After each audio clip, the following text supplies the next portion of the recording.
sa pag-upload ko ng yung mga nakikita ko sa ibang mga apps, no? Yung lalo pa yung ina-upload ko sa short video ko na mga Jesus. So, hindi yun authentic, di ba? Kasi ini-edit ko lang tapos hindi ko nilalagyan ng mga originality na video. So, na-demo ho ako. Winarning ho ako. So, bali sa April 21 ako mag-submit, no? 14 days yung punishment sa akin. Ngunit, ang ginawa ko, tuloy-tuloy lang ho ako sa pag-upload. Mga original kagaya nito, no? Tinuloy-tuloy ko na upload. So, required ako ng 5 minutes na unlisted video. So, yun pala ang dapat kong gagawin. So, kahapon, April 1, na Google na naman sa akin na ayusin ko na daw ang akin na tax, no? Yung Google AdSense ko, ayusin ko na daw. So, sabi ko nga, baka nakita na ni YouTube na original naman yung ginagawa ko kahit pala nakiki-upload ako sa iba, pero original naman. Pero alam nyo ba na warning na talaga yun, no? Hindi na ako gagawa ng mga video na nangunguha ako sa iba kag i-editing. So, yun ang alam ko na isa sa dahilan kung bakit na gin-punishment ako. And then, nag-long video ako na napakahaba na ang nangyari, mabuti nga kamo, though 4 lang yung views nun, na inedit ko siya, pero gumamit ako ng voice ng lalaki, nag-back voice ako, nag-edit ko pa siya sa back voice ng lalaki. So, fake talaga, diba? So, ganun ho, yung nangyayari.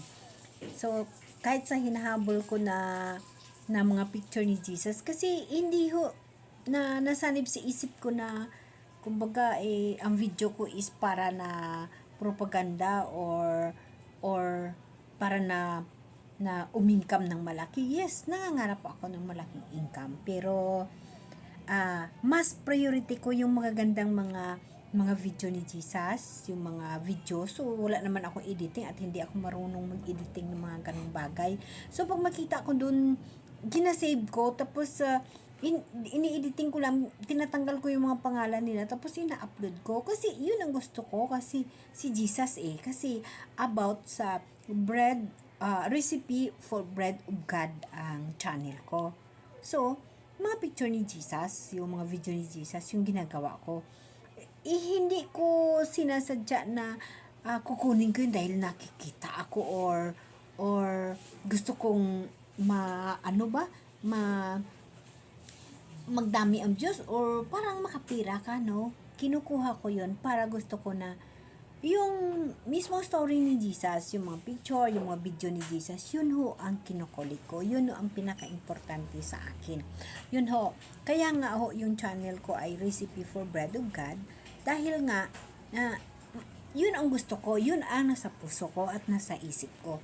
Kumbaga, yes, pinapangarap ko na kumita dito. Kaya nga ako yung na-monetize, Pero hindi naman na basta na lamang mademo ka dahil naman sa mga ganong bagay.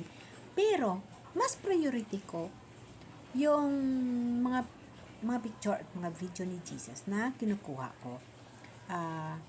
Learn ko naman yan na kung gusto kong mag-share about sa God, bakit ba na magbaback voice pa ako? No? Yes, mahirap dito yung mga sitwasyon sa pag-editing, mahirap.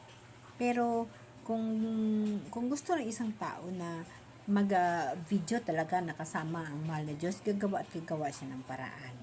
So, kaya ang ginawa ko ngayon, nag-video ako na sa sarili ko na ito.